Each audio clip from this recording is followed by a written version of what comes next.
Doctor fosters जो कि Christopher Marlowe ने प्ले लिखा है, इसके कैरेक्टर्स को डिस्कस करते हैं। डॉक्टर फोस्टर्स जो कि प्रोटैगनिस्ट हैं, एक 16th सेंचुरी के स्कॉलर हैं जो कि विटनबर्ग जर्मनी से हैं। ये नॉलेज चाहते थे, वेल्थ चाहते थे और वर्ल्डली चीज़ें चाहते थे। इन्होंने लूसीफर को अपनी जो है सोल एक्सचेंज करी सुपरनैचुरल पावर्स की वजह से। तो इनका जो एम्बिशन था नॉलेज, वेल्थ और वर्ल्डली चीज़ों को लेकर, ये अच्छा तो था, लेकिन ये गलत डायरेक्शन में चले गए। गॉड को इन्होंने नकार कर जो इन्होंने सुपर नेचुरल चीज़ों पर ज़्यादा ध्यान दिया, उसी चीज़ ने इनका डिमाइस करा। और ये कन्फ्यूजन में रहा। डॉक्टर फ्रोस्टस जो कैरेक्टर है कन्फ्यूजन में था हमेशा कि शायद हेल है नहीं, अगर हेल है भी तो एक कॉन्सेप्शन है, हो सकता है, और शायद वहाँ पर इतनी ज़्यादा दर्द या फिर एगनी नहीं है। और वो हमेशा सोचता रहा कि गॉड को क्या मैं सरेंडर करूं या नहीं करूं, कर दूं या नहीं। वो इस ऐसे सरेंडर करने में लेट हो गया और आखिरी में कर ही नहीं पाया। जो मेफिस्टोफिलीज़ है, मेफिस्टोफिलीज़ फोस्टस को समझाता है कि हेल हैंगे, 10,000 हेल है और उनमें कैसे कैसे उनको तड़पना पड़ता है। फोस्टस फिर भी इस बात को बहुत लाइटली लेता है और कन्फ्यूजन में ही रहता है कि हेल है भी या नहीं है, क्योंकि वो तो अर्थ पे उसको दिख रहा था मेफिस्टोफिलीज़।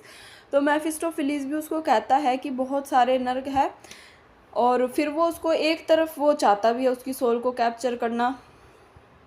तो ये जो कोरस है, यानी स्टेज पे पहले कोई ग्रुप में कोई इंसान आ जाए बहुत सारे, या फिर कोई सिंगल इंसान भी आ जाए और वो बता रहा है कि अब स्टेज पे क्या क्या होने वाला है, वो कोरस होता है। तो ऐसा ग्रीक ट्रेजेडी में होता था पहले, और इसमें भी हमको यही देखने को मिला। फिर हमें एक ओल्ड मैन का कैरेक्टर देखने को मिलता है जो आखिरी समय में फोस्टस को कहता है कि अभी भी तुम गॉड को रिपेंट कर दो, लेकिन फिर भी फोस्टस उसकी बात नहीं मानता। फिर हमें इसमें good angel and bad angels देखने को मिले। गुड एंजल तो बार बार फोस्टस को कह रहा था कि लूसीफर के साथ अपना पैक्ट तोड़ दो, भगवान के को रिपेंट करो, भगवान से माफ़ी मांग लो, वो तुम्हें अपना लेंगे। फोस्टस जो है गुड और इवल के बीच में वो डिसाइड ही नहीं कर पा रहा था। और बैड एंजल्स का तो आपको बताइए वो क्या करने लगा था, बार बार कह रहा था कि नहीं नहीं, जो तुम कर रहे हो ठीक कर रहे हो, इसी रास्ते पर चलो, लूसीफर को ही मानो। जो लूसीफर था वो प्रिंस ऑफ डेविल्स था, हेल का रूलर था, यानी हेल को वो ही चला रहा था, और मेफिस्टोफिलीज का मास्टर था। वैगनर फोस्टस का नौकर था जिसने उसकी ही बुक से कुछ डेविल्स को बुलाने के सीख लिए थे तरीके। फिर इसमें एक क्लाउन होता है जो कि वैगनर का सर्वेंट बनता है। तो इसमें हमने देखा कि जैसे कि एक क्लाउन था, क्लाउन एक रिडिकुलस करेक्टर है, एक एब्जर्ड करेक्टर है। इसको एक हंसी के लिए भी डाला हुआ है कि वो आके जो भी अपनी रिडिकुलस सी चीज़ें करते हैं उससे लोगों को हंसी आती है। और जो फोस्टस का बिहेवियर है वो भी आखिरी में क्लाउन की तरह ही हो जाता है, क्योंकि जैसे क्लाउन छोटी मोटी चीज़ें ही चाहता था डेविल से, ऐसे ही धीरे धीरे हमने देखा कि जो फोस्टस था वो उसके भी एम्बिशंस बड़े बड़े थे कि वो राइन रिवर को बांटना चाहता है 2 हिस्सों में, यूरोप का नक्शा बदलना चाहता है, जर्मनी का राजा बनना चाहता है। लेकिन बाद में हमने क्या देखा, वो तो दरबारों में जाकर राजाओं को खुश करने लग गया, पोप के कान पर मुक्का मारने लग गया, नाइट्स को तंग करने लग गया, उनके सर पे उसने एंटीलर्स लगा दिए। फिर हमारे पास एक करेक्टर है रोबिन। रोबिन एक कोस्टलर था, इनकीपर था। तो रोबिन एक इनकीपर था और इसका फ्रेंड था रेफ। तो ये दोनों भी क्लाउन की तरह ही करेक्टर्स दिखाए गए हैं जिन्होंने कुछ मैजिक सीख लिया था और उसका ही यूज़ कर रहे थे, और इनको भी कंपेयर किया गया है फोस्टस से। तो जो यहाँ पर हमारे पास रेफ है, इसी को ये भी डिक की तौर पे भी इसे दिखाया गया है टेक्स्ट में, और इसको क्लाउन के किसी किसी टेक्स्ट में तो इसको डिक के तौर पे दिखा दिया रेफ को, और किसी टेक्स्ट में इसको क्लाउन के रूप में दिखा रखा। फिर हमारे पास वाल्देस और कॉर्नेलियस हैं जो कि फोस्टस के फ्रेंड होते हैं और उसको काला जादू सिखाते हैं। हॉर्स कोर्सर हमने देखा। हॉर्स कोर्सर वो इंसान था जो कि फोस्टस जिससे मिलता है और उसको अपना घोड़ा बेच देता है, और रिवेंज में वो उसका लेग तोड़ लेता है। इस हॉर्स कोर्सर का जो हॉर्स था जब वो पानी में उतरा वो हे में कन्वर्ट हो जाता है। फिर हमने स्कॉलर्स देखे, स्कॉलर्स जो कि फोस्टस के कॉलेज के यूनिवर्सिटी ऑफ विटनबर्ग में उसके साथ पढ़ते थे, उसके दोस्त थे। वो जब आखिरी टाइम में उसके साथ आए तो उन्होंने कहा कि हमें हेलन दिखा दो, तो उसने हेलन दिखा दी। शुरू में कुछ स्कॉलर्स आए थे जो उसके दोस्त थे, वो पहले तो इस चीज़ को लेकर परेशान भी थे कि ये वाल्देस और कॉर्नेलियस के साथ है, जिनके साथ रहकर ये भी इन चीज़ों में ना फंस जाएं। और ये दोनों खुश भी नहीं थे कि जो फोस्टस है वो काले जादू के साथ कुछ करने लग रहा है। फिर हमने पोप देखा, जो कि रोमन कैथोलिक चर्च का एक हेड था और एक पावरफुल पॉलिटिकल फिगर था यूरोप में, हमने देखा। फिर पोप को दो तरीके से रिप्रेजेंट किया गया है मार्लो के द्वारा। एक तो कि वो एक रिलीजियस फिगर है, दूसरा एक हंसाने का उसको सोर्स भी कर रखा है, क्योंकि जो सीन है जिसमें फोस्टस इनविजिबल होके मेफिस्टोफिलिस के साथ उसके कान पर मुक्का मारता है और ब्रूनो को घोड़ा देकर जर्मनी भेज देता है, तो ये एक हंसी वाला एक सीन सा था, जिसमें क्या दिखा रखा है कि एक वो रिलीजियस फिगर भी है जिसको फोस्टस ने रिजेक्ट किया है कि उसके पास कोई इतनी ताकत भी नहीं है, लोग अंधाधुंधी उस पर विश्वास कर रहे हैं। और एक उसको जो प्रोटेस्टेंट ऑडियंस थी उनको हंसाने के लिए भी एक डाल रखा है। फिर एम्परर चार्ल्स IV हमने देखा था। फिर हमने नाइट्स इसमें देखे थे, बेनवोलियो नाइट था, हमने ब्रूनो को देखा था, ड्यूक ऑफ वैन होल्ट को देखा था जो कि एक जर्मन नोबलमैन था, मार्टिनो और फ्रेडरिक को हमने देखा था। इन्हीं के साथ मिलकर जो बेनवोलियो था, ये बेनवोलियो के दोस्त थे, दोनों फोस्टस को मारने की कोशिश करी थी। Doctor Faustus which is written by Christopher Marlowe, इसके थीम्स को डिस्कस करते हैं। तो जो डॉक्टर फोस्टस प्ले है ये क्रिश्चियन प्ले है, क्रिश्चियनिटी के पर्सपेक्टिव से संसार को इसमें समझा गया है। तो क्रिश्चियनिटी में पहली बात तो जो है आइडिया वो सिन की करी गई है कि अगर आप कोई पाप करते हो, ये भगवान के कॉन्सेप्ट के बिल्कुल खिलाफ है। और जो हमारा करैक्टर था डॉक्टर फोस्टस, इसने लूसीफर का हाथ पकड़ के, यानी इसकी टीम में होकर गॉड को एक तरफ से साइड में किया, जो कि एक सिन था। क्रिश्चियन फिलोसफी में कहा गया है कि जो क्राइस्ट थे उन्होंने जब जन्म लिया और जो उनका क्रूसिफिकेशन था, उनका क्रूसिफिकेशन इसलिए था कि भाई वो लोगों के जितने भी सिंस थे उन्होंने अपने सिर ले लिए और उनको क्रूसिफाइड कर दिया गया। तो क्रिश्चियन फिलोसफी में, क्रिश्चियनिटी में ये रहता है कि आपके भगवान के दरवाजे आप लोगों के लिए हमेशा खुले हैं, चाहे आपने कितने ही पाप क्यों ना किए हो। लेकिन जब भी मौका आया कि फोस्टस माफ़ी मांग ले, उसने कभी भी माफ़ी नहीं मांगी। वो हमेशा लूसीफर की ही कसम खाकर रहता गया कि मेरी जितने आकाश में तारे, अगर इतनी ही आत्माएं मेरे पास हो वो भी मैं लूसीफर को दे दूं, हेल को दान कर दूं।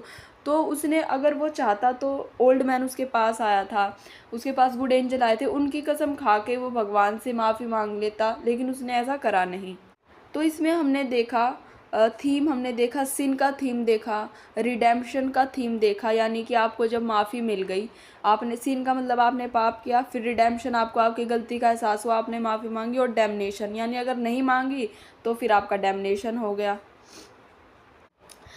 नेक्स्ट थीम है कि इस प्ले में कॉन्फ्लिक्ट चलता है मिडिवल और रेनेसो वैल्यू के बीच में।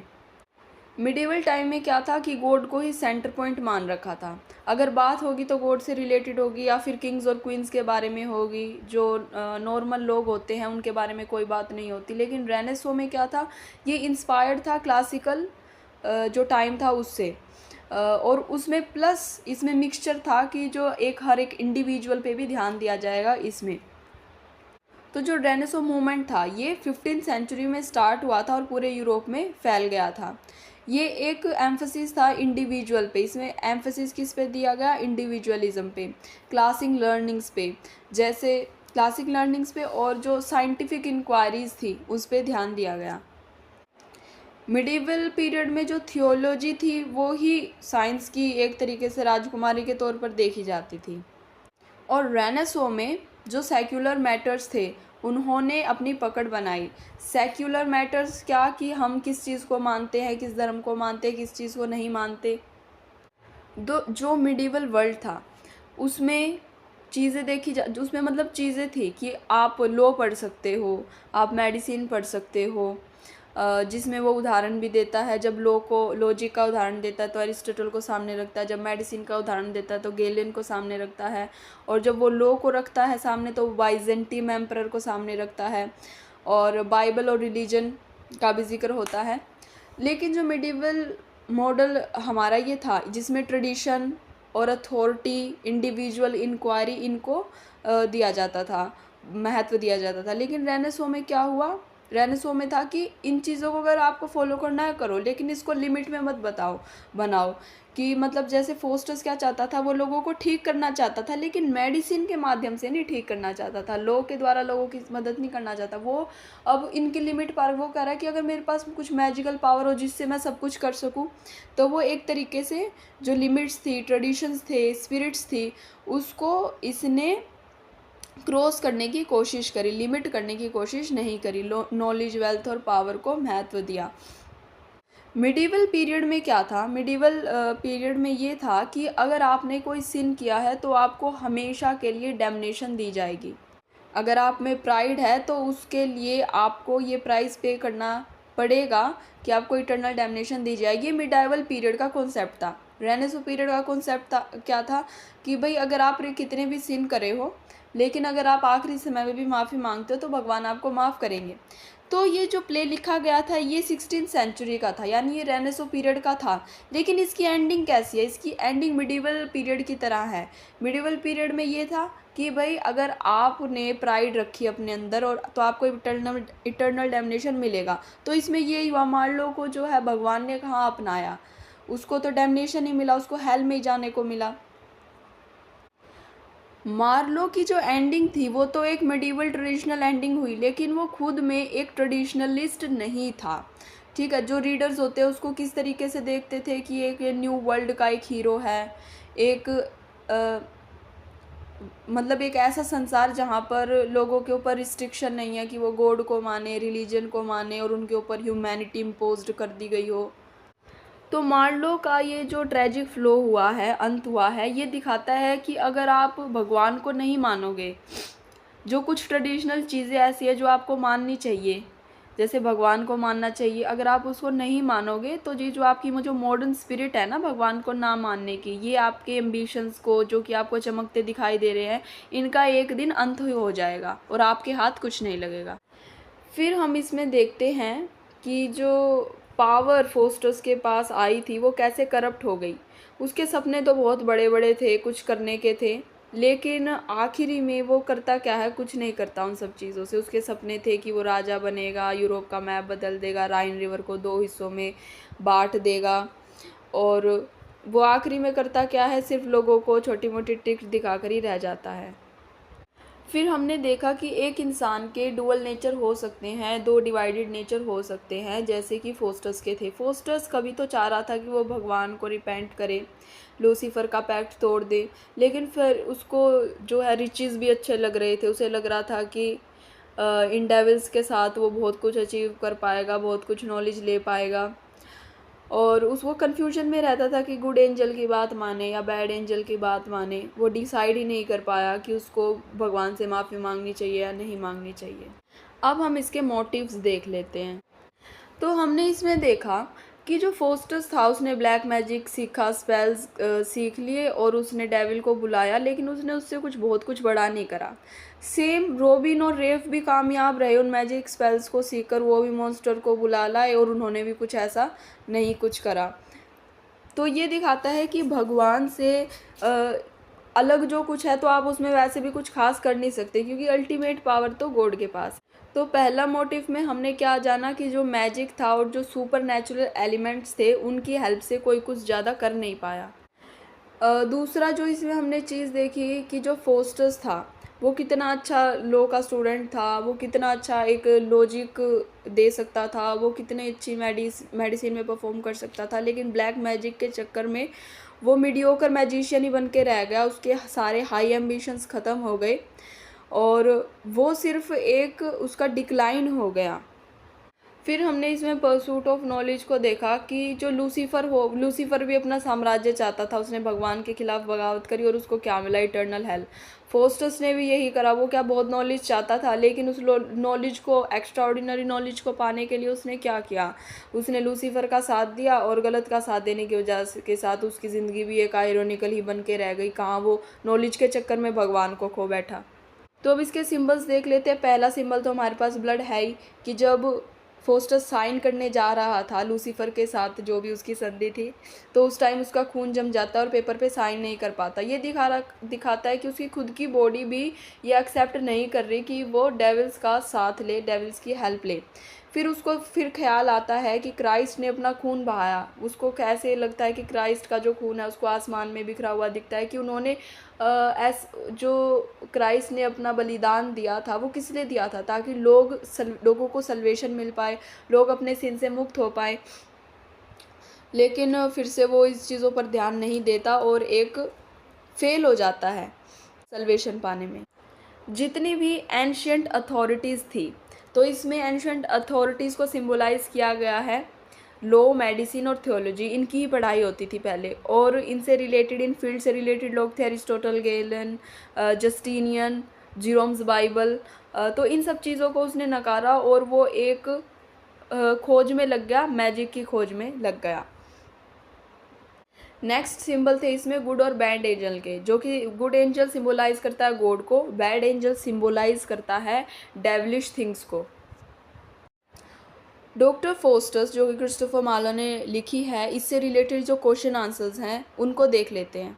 तो पहला क्वेश्चन है कि जो डॉक्टर फोस्टस थे उसने 24 ईयर्स की ही सर्विस क्यों मांगी मेफिस्टोफेलिस से। तो इसका कोई एग्जैक्ट एक्सप्लेनेशन प्रोवाइड नहीं कर रखा टेक्स्ट में, ना ही हमको पता चलता, लेकिन इससे कुछ हम अंदाजे लगा लेते हैं टेक्स्ट से कि जो 24 ईयर्स हैं वो रिप्रेजेंट क्या करते हैं कि एक इंसान जो उसका एक दिन होता है वो 24 आवर्स का होता है। दूसरी चीज़ ये है कि जो अनलिमिटेड पावर्स हैं, जैसे कि डेविल्स की पावर्स हो गई, ये जो है इनकी एक लिमिट है, अनलिमिटेड नहीं है ये। डॉक्टर फोस्टस ने जो चाहा उसे मिला, लेकिन वो फिर भी सेटिस्फाइड नहीं था। इसीलिए सेटिस्फाइड नहीं था क्योंकि जैसे अगर उसने हेलन चाही तो उसको हेलन कोई एक बॉडी फॉर्म में थोड़ी मिल गई, उसको हेलन मिली भी तो एक इल्यूजन के तौर पे मिली। जैसे हम टीवी में इंसानों को देखते हैं, वो असलियत में तो हैं लेकिन हम उनको छू तो नहीं सकते ना, तो इस फॉर्म में मिली। और इस फॉर्म में मिली तो भाई एक इंसान को कैसे सेटिस्फैक्शन होगा जब उसे सब कुछ भाई मतलब एक विजन के तौर पे ही दिखने लग रहा है। जो भी उसकी प्रैक्टिकल नॉलेज थी लॉ की, मेडिसिन की, वो अब चली गई और उसके पास सिर्फ विश्व जो फेट वाली नॉलेज थी वो रह गई। तो क्वेश्चन है हमारे पास कि जो डॉक्टर फोस्टस है क्या वो एक क्रिश्चियन ट्रेजेडी है, हाँ या नहीं में बताएं। तो जो डॉक्टर फोस्टस है इसमें क्रिश्चियन मोरालिटी के एलिमेंट्स भी आपको देखने को मिलेंगे और क्लासिकल ट्रेजेडी भी देखने को मिलेगी।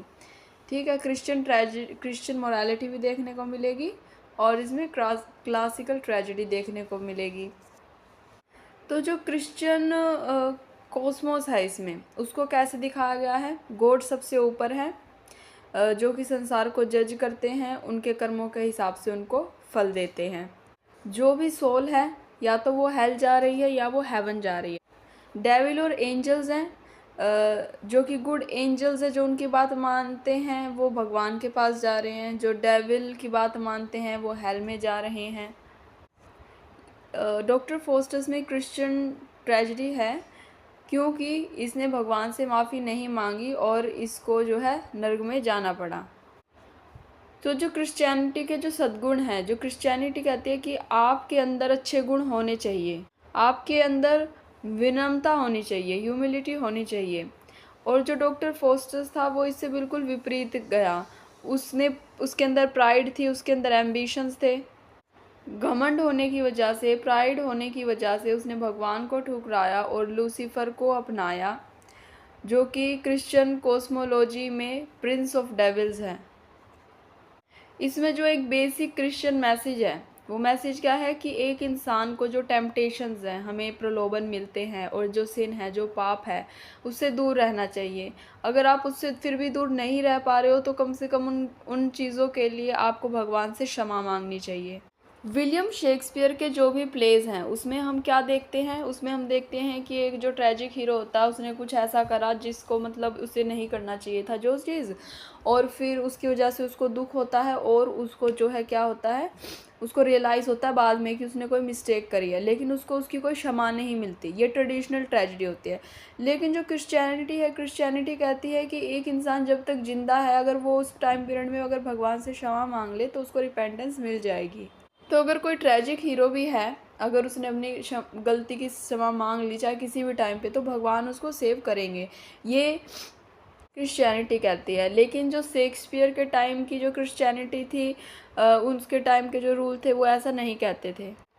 जो डॉक्टर फोस्टस होता है ये साफ तौर पे बिल्कुल साफ साफ मना कर देता है इस चीज़ को मानने के लिए कि जो भगवान है वो उसे सेव कर लेंगे अगर वो माफ़ी मांगता है। और वो इसी डाउट में रह जाता है कि उसे सेव करेंगे नहीं करेंगे, और वो भगवान से माफ़ी नहीं मांग पाता और इसलिए उसको जो है हेल में जाना पड़ता है। तो कि ये जो डॉक्टर फोस्टस है ये मिडिवल वर्ल्ड और रेनेसो के बीच, जो कि 16th सेंचुरी में आया था, के बीच क्लास है। इसको हम वैसे भी डिस्कस कर चुके हैं कि मिडिवल पीरियड में इंडिविजुअल के ऊपर ध्यान नहीं दिया जाता था, जो जैसे गरीब होते हैं या फिर नॉर्मल लोग होते हैं। उस टाइम पे या तो गॉड के ऊपर ध्यान दिया जाता था, क्रिश्चियनिटी के ऊपर ध्यान दिया जाता था, या यूरोप के ऊपर ध्यान दिया जाता था, या फिर जो पर्टिकुलर किंग्स होते हैं उनके ऊपर ध्यान दिया जाता था। लेकिन रेनेसो में धीरे धीरे चीज़ें बदली। जो मिडिवल टाइम था उस टाइम जो थियोलॉजी थी उसको ही क्वीन ऑफ साइंसेस कहा जाता था। थियोलॉजी में होती है भगवान और उनसे रिलेटेड सुपरनेचुरल जो भी चीज़ें होती हैं वो। और रेनेसो के टाइम पे फ्री इंडिविजुअल्स को सेलिब्रेट किया जाता था, साइंटिफिक एक्सप्लोरेशन ऑफ नेचर को महत्व दिया जाता था।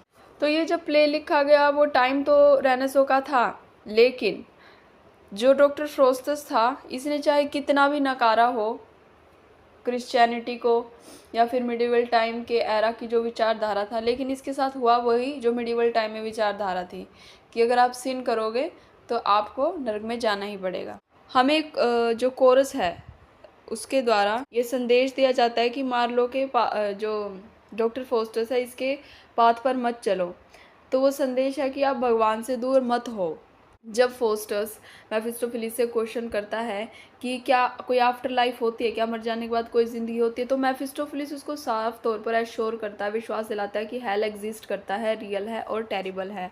और जैसे कि हमने देखा कि जो मेफिस्टोफेलिस है इसको हमने मिल्टन के वर्क में भी देखते हैं 17th सेंचुरी में। और जो डॉक्टर फोस्टस होता है, मिल्टन इसको साफ तौर जो शैतान मेफिस्टोफेलिस होता है इसको साफ तौर पर बताता है कि हेल और जितने भी 10,000 हेल्स हैं सब कुछ एग्जिस्ट करते हैं। लेकिन जो फोस्टस होता है वो ब्लाइंड फोल्ड होता है, वो वही सोचता है जो उसको सोचना होता है।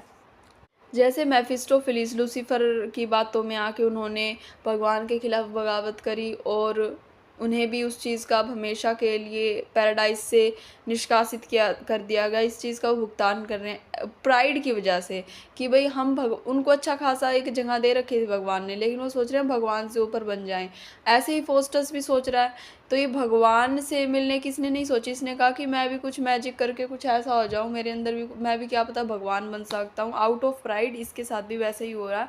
हेल गया जैसे मेफिस्टोफेलिस हेल गया।